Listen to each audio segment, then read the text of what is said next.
Hello, Aquarius, and welcome to this month's Astrology for Growth reading. I'm a clairaudient channel and an intuitive reader. I do these readings once a month to really help you focus and guide your growth. So there's different themes, different issues and energies that we're all working with. And these readings are designed to help you just gain more clarity and gain more insight into how to work with the energies in front of you. Even though I have it sort of dated, it's dated for December, these readings are timeless. Sometimes the information is ahead of its time. So I do invite you to check in with this reading as the month progresses, because you might be struck by a different aspect of it at a different time. There's a lot of information in the description below for you, links to the extended readings, links to my website and private readings if you'd like to book one for yourself, and other offerings that I have at this time. So I've started some cards for you already, and let's just go through what we've got. We've got the Four of Wands, Princess of Pentacles, and she's looking at the Four of Wands. And then we've got the Ace of Swords. And the Ace of Swords really crowns the reading, crowns this theme right now. We've got lots of different themes going on. High Priestess, and then this is the Nine of Swords.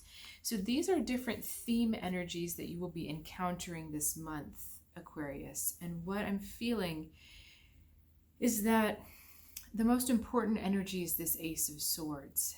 The call to a new direction, the call to a new decision that cuts you off from the past, that comes after a time of maybe confusion or like murkiness or cloudiness or emotionality.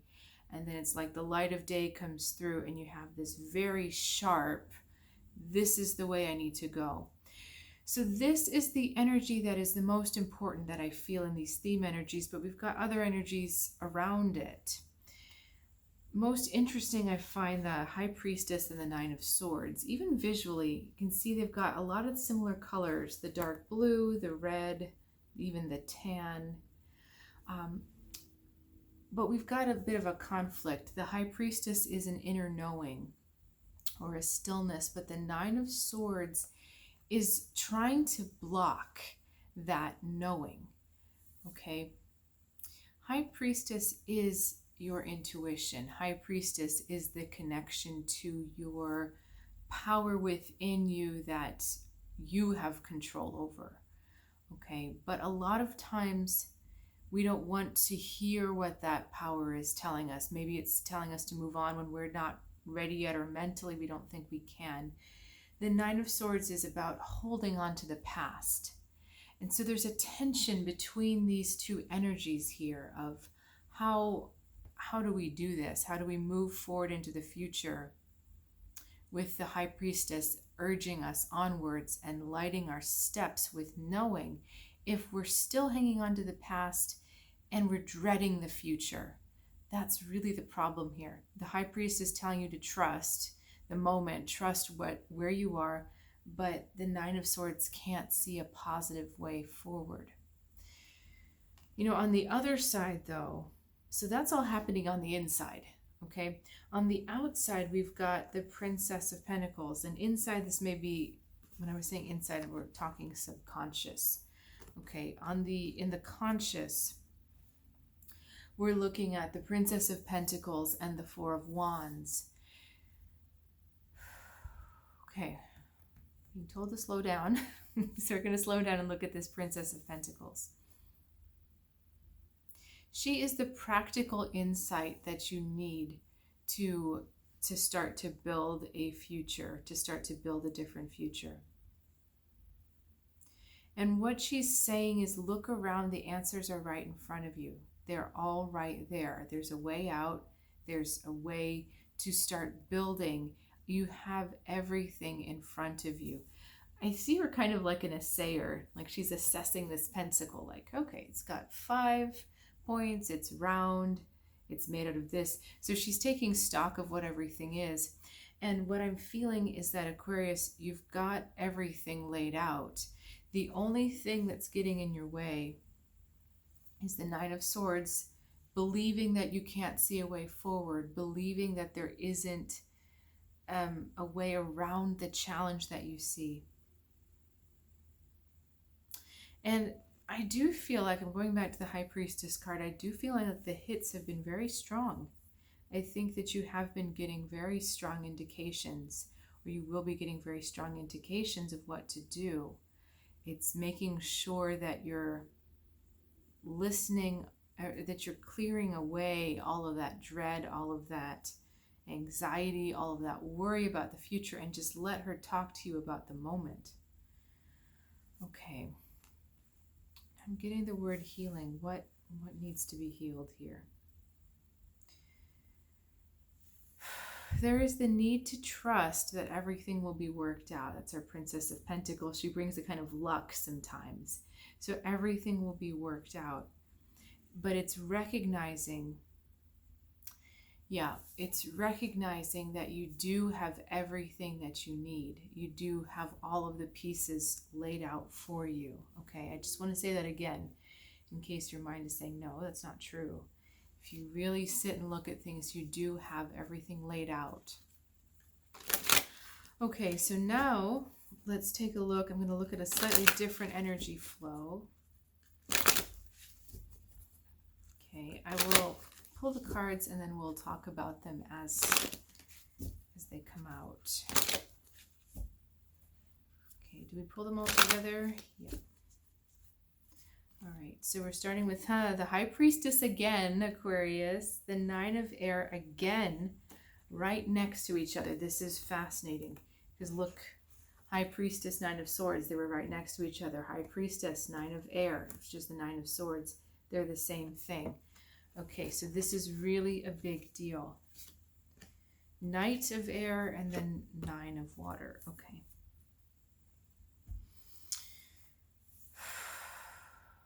Your intention or motivation right now is the High Priestess.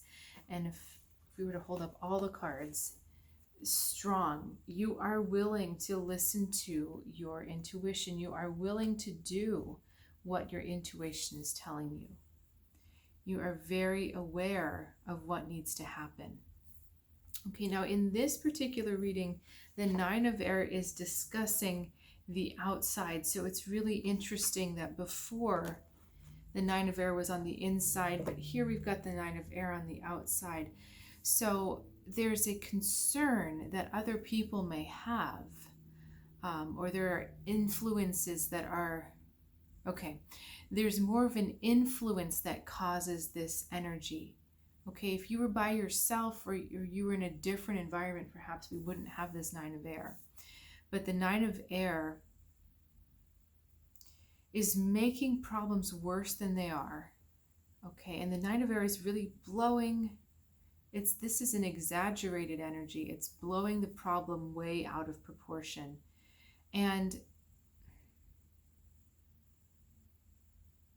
it's keeping you off balance in a way that it is not letting you settle into your deeper knowing. It's kind of trying to unseat this High Priestess. These are a bunch of flies. And there's a Greek myth about a gadfly that pursues, I think it's a cow, I think it's Io. Zeus had to turn one of his ex-lovers into a cow because Hera, his wife, was after her. And so this poor cow was being pursued by this fly that would sting her if she stopped. And so she couldn't stop. She had to jump all over and run all over. And that's what I kind of feel like. There's an exhausted energy here, that your energy is being depleted by this outside force.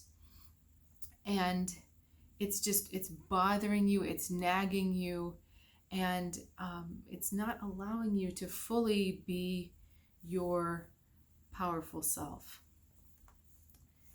Okay, now the obstacles that are in front of you, the Knight of Air.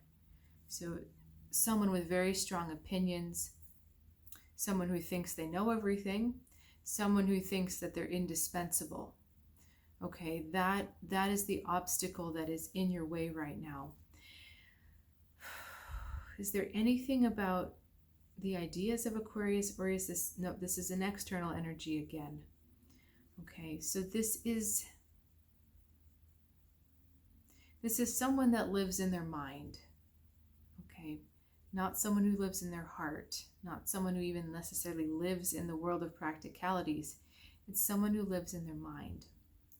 And when they come out with what they feel is the truth, it's never said in a tactful way. It's never said with love or compassion. It's said with, it just cuts you.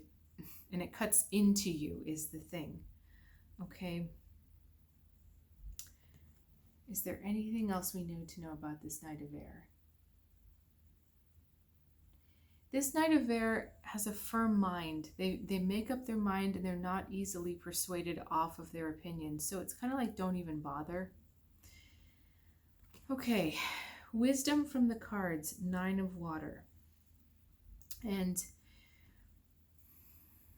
what we're looking at here is wish fulfillment, hoping for a miracle essentially.